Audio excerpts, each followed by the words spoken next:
সকালবেলা গাড়ি থেকে নেমেই বিচের পাশে চলে গেলাম। রয়েছি কুয়াকাটা সৈকতে। কুয়াকাটা বাংলাদেশের দক্ষিণ পশ্চিমাঞ্চলের পটুয়াখালী জেলার একটি শহর ও পর্যটন কেন্দ্র। এটি বাংলাদেশের পটুয়াখালী জেলায় অবস্থিত। এখানে আছে কুয়াকাটা সমুদ্র সৈকত, যা পর্যটকদের কাছে সাগরকন্যা হিসেবে পরিচিত। 18 কিলোমিটার দৈর্ঘ্যের সৈকত বিশিষ্ট কুয়াকাটা বাংলাদেশের অন্যতম নৈসর্গিক সমুদ্র সৈকত। এটি বাংলাদেশের একমাত্র সৈকত যেখান থেকে সূর্যোদয় এবং সূর্যাস্ত দুটোই দেখা যায়। দেখছেন কুয়াকাটা শহর। পটুয়াখালী জেলার কলাপাড়া উপজেলার মহিপুর থানার কুয়াকাটা পৌরসভায় অবস্থিত। ঢাকা থেকে সড়কপথের দূরত্ব 380 কিলোমিটার ও বরিশাল থেকে 108 কিলোমিটার। কুয়াকাটা পটুয়াখালী সদর থেকে 70 কিলোমিটার দক্ষিণে অবস্থিত। আপনারা ভিডিওতে কুয়াকাটা শহর দেখছেন। কুয়াকাটা নামের পেছনে রয়েছে আরাকানদের এদেশে আগমনের সাথে জড়িত ইতিহাস। কুয়া শব্দটি এসেছে কূপ থেকে। ধারণা করা হয় 18 শতকে মুঘল শাসকদের দ্বারা বার্মা থেকে বিতাড়িত হয়ে আরাকানরা এই অঞ্চলে এসে বসবাস শুরু করে। তখন এখানে সুপেয় জলের অভাব পূরণ করতে তারা প্রচুর কুয়ো বা কূপ খনন করেছিল। সেই থেকে এই অঞ্চলের নাম হয়ে যায় কুয়াকাটা। আমরা ভিডিওতে কুয়াকাটা সৈকত দেখছেন। খুব ভোরে এই ভিডিওটি ধারণ করা হয়েছে, সকাল 6টার সময় ভিডিও, যার কারণে পর্যটক শূন্য জায়গা দেখা যাচ্ছে। কুয়াকাটা হিন্দু ও বৌদ্ধ সম্প্রদায়ের তীর্থস্থান। অগণিত ভক্তরা এখানে রাস পূর্ণিমা এবং মাঘী পূর্ণিমা উৎসবে উপস্থিত হন। এই উপলক্ষে তীর্থযাত্রীরা উপসাগরে পবিত্র স্নান করেন এবং ঐতিহ্যবাহী মেলায় অংশ নেন। সমুদ্র সৈকতের পাশে অবস্থিত 100 বছরের পুরনো বৌদ্ধ মন্দিরে গৌতম বুদ্ধের মূর্তি এবং দুটি 200 বছরের পুরনো কূপ রয়েছে। এই শহর এর সন্নিকটে যেসব দর্শনীয় স্থান রয়েছে তার মধ্যে রয়েছে কুয়াকাটা সমুদ্র সৈকত, ফাত্রার বন, সমুদ্র সৈকতের পশ্চিম দিকে সংরক্ষিত ম্যানগ্রোভ বন, যা দ্বিতীয় সুন্দরবন হিসেবে পরিচিত। কুয়াকাটার কুয়াকাটা সমুদ্র সৈকতের কাছে রাখাইন পল্লী ক্যারেনিপাড়ায় শুরুতেই একটি বৌদ্ধ বিহারের কাছে রয়েছে একটি প্রাচীন কূপ। আরও রয়েছে সীমা বৌদ্ধ বিহার, ক্যারানিপাড়া, আলিপুর মহিপুর বন্দর, মিস্ত্রিপাড়া বৌদ্ধ বিহার। আপনারা ভিডিওতে সৈকত দেখছেন। অপরূপ সৌন্দর্য লীলাভূমি সাগরকন্যা কুয়াকাটা, যা পটুয়াখালী জেলায় অবস্থিত।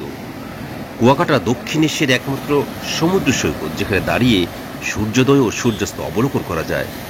সমুদ্রের প্যাট চির সূর্যোদয় উদয় হওয়া এবং সমুদ্র বক্ষে সূর্যকে হারিয়ে যাওয়ার দৃশ্য অবলোকন করা নিঃসন্দেহে দারুণ ব্যাপার।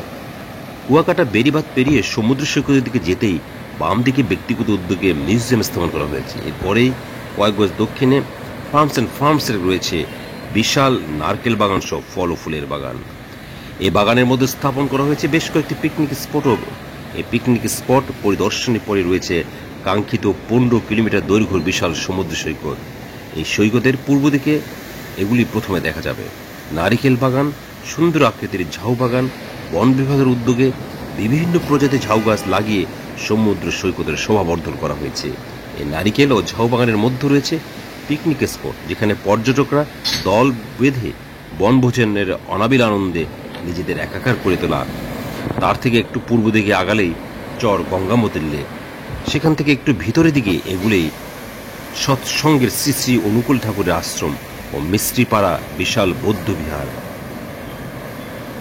সমুদ্র সৈকতের পশ্চিম দিকে লেম্বুপাড়ায় প্রতি বছর আশ্বিন থেকে চৈত্র মাস পর্যন্ত জেলেরা প্রাকৃতিক উপায়ে গড়ে তোলে শুটকি পল্লী। এই শুটকি পল্লীতে সাগরের বিভিন্ন প্রজাতির মাছ প্রাকৃতিক উপায়ে শুটকিতে রূপান্তরিত করে সারা দেশে সরবরাহ করা হয়। কুয়াকাটাতে সূর্যোদয় দেখার জন্য ঝাউবনে যাওয়াই ভালো। সেখান থেকে সূর্যাস্ত ভালো দেখা যায়। সমুদ্রের পেট চিরে কিভাবে সূর্য ওঠে তা দেখার জন্য আপনারা মতো আর অনেকেই লোক চলে আসবে, সন্দেহ নেই। সকালবেলা হেঁটে হেঁটে ঝাউবনে যেতে সময় লাগবে 20 মিনিট, আর ভ্যানে গেলে লাগবে 10 মিনিট। সেখানে সারি সারি গাছ ভালো লাগবে। এই বনটি সরকার বনায়ন পরিকল্পনার অধীনে তৈরি করেছে। কারো কাছে সূর্যোদয়ের চেয়ে সূর্যাস্তের দৃশ্যটা বোধহয় বেশি চমৎকার লাগে। সূর্যটা সমুদ্রে ডুবে যাওয়ার সময় রঙের পরিবর্তনে আপনি স্পষ্টই দেখতে পাবেন। দেখছেন সমুদ্র সৈকত, কক্সবাজার সমুদ্র সৈকত। যেমন আমাদের রয়েছে পতেঙ্গা সি বিচ এবং আমাদের রয়েছে কুয়াকাটার সমুদ্র সৈকত। সমুদ্রের গর্জন দিনের বেলা সাধারণত আশেপাশের শব্দের কারণে শোনা যায় না।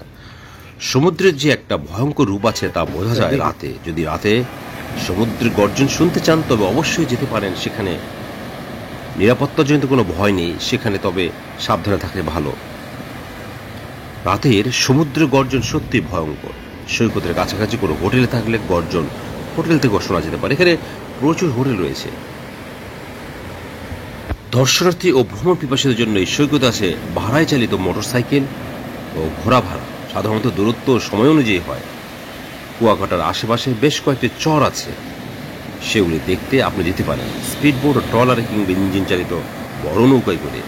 কুয়াকাটায় সমুদ্র সৈকতের আশেপাশে বেশ কয়েকটি পিকনিক স্পট রয়েছে, সেগুলিতে রান্না করার সকল ব্যবস্থা আছে। সমুদ্র উপকূলে পর্যটকদের ভ্রমণের জন্য রয়েছে সমুদ্র ভ্রমণকারী জাহাজ ও ট্রলার এবং স্পিডবোট। এসব জাহাজ ও ট্রলারে উঠে পর্যটকরা সুন্দরবনের অংশ বিশেষ পাত্রার চর, সোনার চর, কটকা, হাসার চর, গঙ্গোত্রী লেক ও সুন্দরবন সহ গভীর সমুদ্রে বিচরণ করে অপরন্ত আত্মতৃপ্তিতে নিজেদের ভরে তোলে। সমুদ্র ভ্রমণকারী জাহাজে থাকা খাওয়ার সুব্যবস্থা রয়েছে।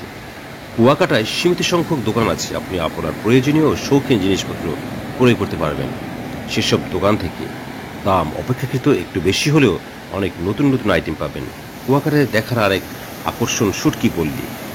কুয়াকাটায় শুটকি পল্লী থাকায় এখানে অনেক কম দামে বিভিন্ন সামুদ্রিক মাছের শুটকি পাবেন।